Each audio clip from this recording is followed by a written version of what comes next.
Welcome back to the channel. In today's video I'm going to do a full build review of Bandai's new 1/5000 scale Imperial Star Destroyer. As you can see, the box is quite large, so I'll switch over to the instruction booklet and we'll go from there. So in this video what I'm going to do is I'm going to go over the kit itself. We'll go through the instructions, go through the box, what do you get, what makes it different from the lighted version. This is the standard version. Next, I'm going to explain what exact Star Destroyer this is. Astute observers and fans of Star Wars would note this is the Empire Strikes Back, Return of the Jedi, Imperial Class-2 Star Destroyer, not the first one, which was in the original movie. So I'll go over that. I'll go over some criticisms I have of the kit. Some are subjective, some are, I think, are quite clear. Overall, it's a fantastic kit. I've already gone through it. I've already bought all the accessories that I want for it, so I'm going to build it. So it's a great kit. And finally, two more things. I'm going to show you how you could convert it back to a Rogue One Star Destroyer or a New Hope, the original movie Darth Vader's Devastator Star Destroyer. And I might just quickly go over how you can light it yourself. I might make that a separate video to show you how, instead of buying Bandai's lighting kit, make your own. And also a better way to how to turn it on and off to get all those nice lighting effects. So with that, let's get on to the overview of the kit. So what do you get in the box? Well, on obvious opening you get a Star Destroyer. You get two main hull pieces. I'll just measure them for you. They're about 1 foot long in the old scale, or 30 odd centimeters. There you go, there's 1 foot. So it's just over 1 foot long. You get the two hull halves with a little bit of protection on them. That's the bottom. Sorry, that was the top, that's the bottom. Okay, we'll have a closer look in a minute. You get a jumbled up bag of the stands, because it comes with a full stand, and some engine pieces, and these are lighting block reflectors, and lighting block stickers and lighting reflectors. So it already comes with parts, apart from the LEDs, for you to light it, which is really handy.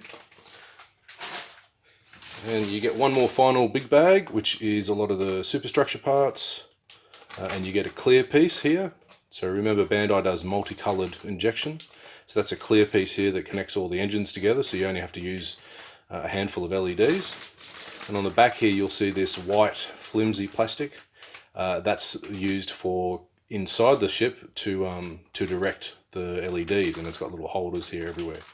So whilst this kit does not include the LED box and battery set and the switches and so forth that you get in the other version of this kit, it's exactly the same. Okay, so you can put your own LEDs in here, it's all done for you already. All right. One thing, however, if you don't intend to light it, don't throw away this sprue, because this white sprue is where you get a, let's see if I can find it, there it is, there's the Millennium Falcon. Hopefully the camera's going to get it in 1/5000 scale. So if you want to do that Empire Strikes Back diorama, you can do it, don't throw that away. Strangely enough, they give you one more little tiny sprue, okay, which is just another engine bell, and this is a spare piece. You will have two of these, I found, this backing piece, okay, so that just comes in its own little bag. So with that, that's all the parts. It's actually not that many parts, which leads me to one fault I have of the kit, and that's its price for what you get. But let's move on and look at the instructions. You get a nice little booklet here, okay, it gives you the sprue map, gives you the what to do, what not to do. And then, for almost the first half of the book, look, I'll just flick through, look at this. Okay, they tell you how to do all the lights. So they already have told you how to do this lighting box, which doesn't come in the kit. Okay, so it's about 4 or 5 pages in before you actually start putting parts together. Okay, Bandai have some English instructions with their parts, but they're very, very easy. Most of it's in Japanese. It's very easy to discern which way things go. I mean, my 6-year-old son and my 8-year-old daughter, they both build Bandai Pokemon and Harrow stuff, and they can do it, and it's the exact same instructions. So take your time, look at which way the parts are orientated. As you can see, the bottom hull doesn't take that many parts. You get a trench pieces in here, a few more pieces for the hanger, and the hanger is done in such a way that it can be lit very easily compared to the Zvezda one. That's an excellent way they've done that. And then these are these white plastic parts you put in to shove the LEDs in.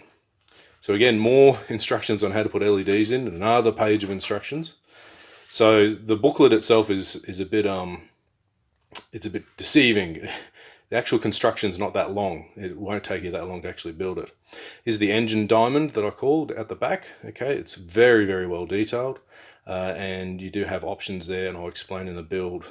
Because it's in two parts here, you can actually paint it and detail it quite well before actually assembling it. So one of the benefits of Bandai versus more traditional kit makers. Again, now we get the top hull actually only has a couple of parts. It's very easy to put together. Now they rabbit on really about how to get the lighting box in there and all that sort of stuff. We move on to the superstructure, which is multi-part. It's all snap fit together, there's no glue. That may not be good enough for lighting because you will get some light leaks through here, okay? So other builders have seen some light leaks on corners, so I would advise when you do build this, use a bit of Tamiya extra thin, squeeze the parts together, make sure they melt together. And then you put it on the stand, and here's how you turn the switches on and off, which I think is ridiculous, the way they've done this. You actually have to take the whole superstructure off to turn the lights on, and you have to use a special tool to do it. There's got to be a better way, and there is, and I'll explain that at the end of the video. Then you get a nice 6-part explanation, or showing you the detail. You get a blockade runner, Corvette, and you get the, what's that thing called there, that Millennium Falcon thingy? You get that as well. So here it is complete. I'd like to give a few thoughts on how the build went and just some criticisms of the kit overall. In terms of build, it's typical Bandai quality. You have to ensure that all the parts that have come off the sprue are cleanly cut, and sometimes you need to cut a little bit more. The sprue gates can be pretty tight, so you will get a few instances where the parts won't together cleanly. With Bandai, I normally convert their kits by cutting off most of the sprue gates, most of the connector gates that come under pressure, for a couple of reasons. One, it makes it a lot easier to paint and weather it, particularly if the parts, particularly the way they design the A-wing and the X-wing, for example. You can actually paint all those parts separately, weather them separately, and then just put them together at the end. The other reason is if you're going to use any enamel products, if you cut those parts, those pressure parts off, the connecting posts and towers and male and female parts, and you glue them together, then the use of enamel-based products won't matter. It won't hurt the plastic at all.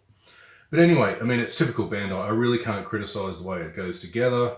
It's fantastic to build. It literally takes only a couple of hours to put the whole thing together.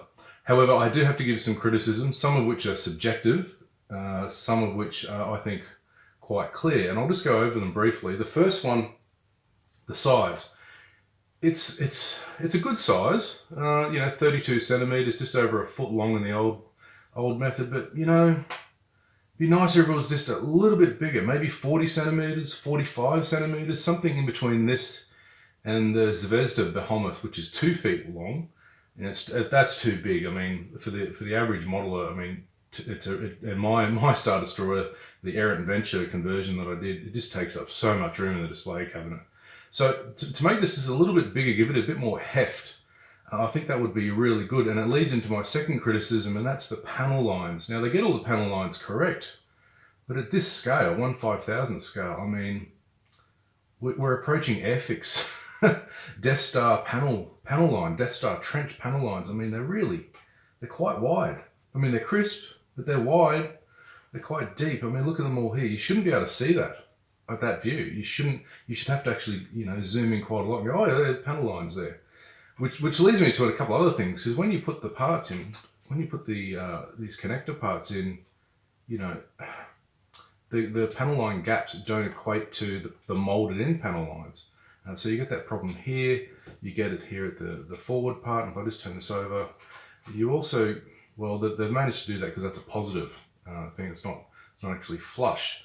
But you get that also here and here. So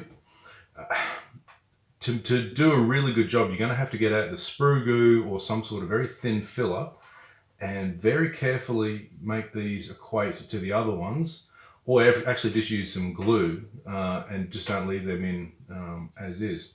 So the size problem, if they've made this 25% larger but kept the same panel lines, I think that would cancel out those two things. The next one is the cost. Now the standard kit costs retails here for about 150 Australian dollars. You could probably get that a lot cheaper. I mean, I got these on special, the good old Black Friday specials, 25-30% off for what it was. Yeah, for what it is, it's a bit pricey. You know, it's not perfect grade Millennium Falcon, you know, $500 sort of price, but it's not a sub $100 kit. And for the size of what you get, you know, it's a little bit much. However, you do get a superlative Star Destroyer. So for me, that's a somewhat subjective criticism. I will say, however, the lighting kit version, which is the exact same kit, that has the funky little box and the LEDs built in, is like twice the price, $250 or something. It's ridiculous. There's no reason to buy that kit, in my opinion, unless you really, really can't stretch your skills enough to make your own LED system, which is really easy to do. And I think I will make a separate video on how you can make a very simple, remotely controlled way of lighting this kit, which leads me to two more criticisms. Yeah, they keep going, but you know, I love the Star Wars stuff, you know, and as much as this is a great kit, it needs to have its it needs to be, you know, pegged down a bit, I should say.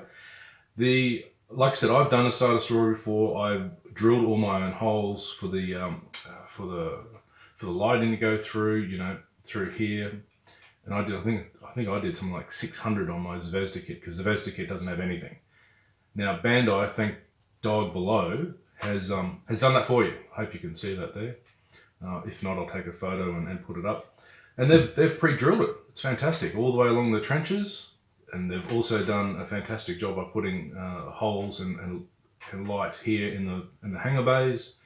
So, you know, that saves you countless dozens, maybe even 100 hours of sitting there with a drill bit that will break every couple of minutes. The problem is, again, it comes back to size. These holes are too big. They're twice the size they should be. They should be 0.2 of a millimeter, not 0.4 or 0.5, which these are. And that comes back to the size of it. I mean, I did my Zvezda in 0.25 with individual fiber optics.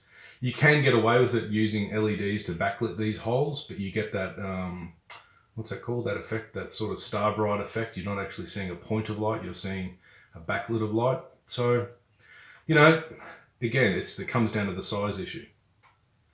But further to that, Bandai had made this really weird way of turning, when you do have the lighting kit, I haven't got the box in here that it comes in, because this is the standard one, but you have to actually take the superstructure off, get out a little piece of, they give you a switch on the white sprue, and you've actually got to go click to turn on the lights.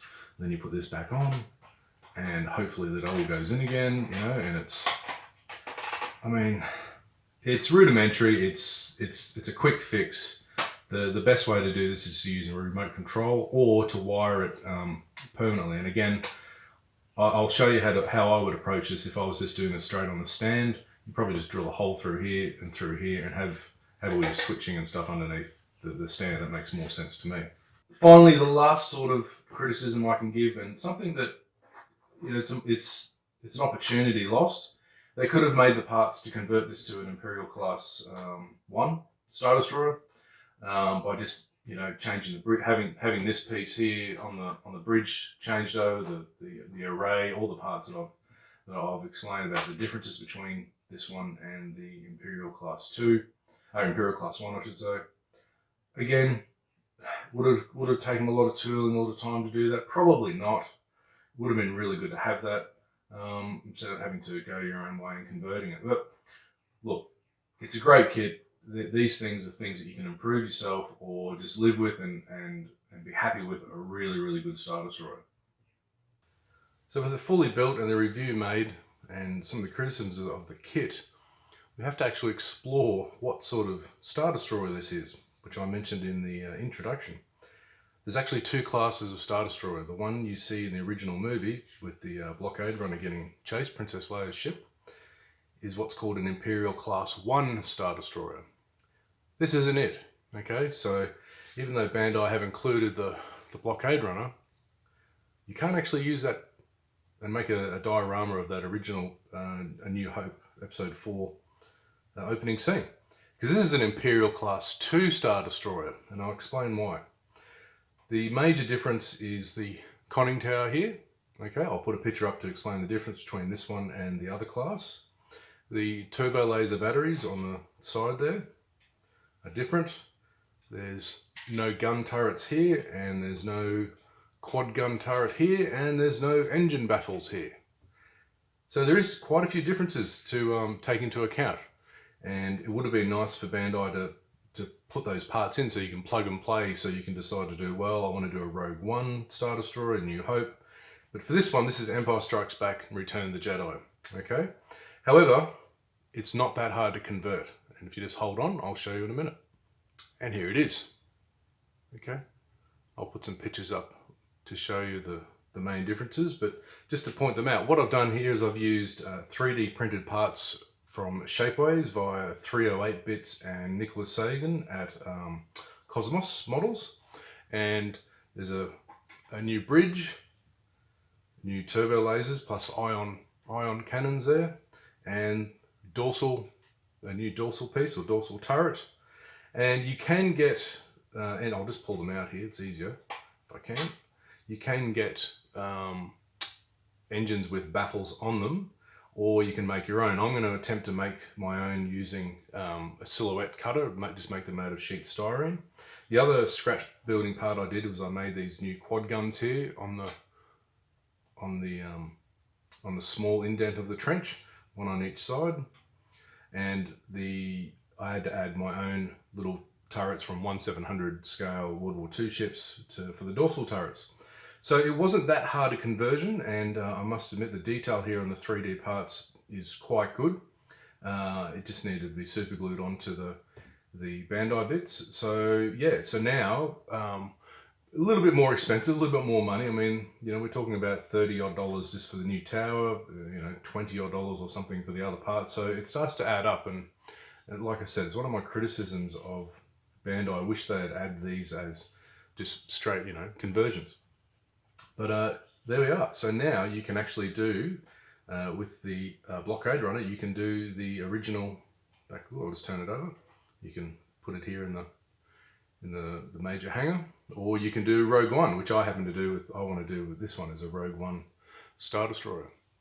So yeah, this conversion is relatively easy to do. Like I said, you have to, I'll just take these off, you have to cut away the old turbo lasers there, okay, and you have to trim off this piece here with a small saw. The way I did it was, of course, I took all this off and very carefully cut around that, and then just super glued in the new dorsal piece for the turrets.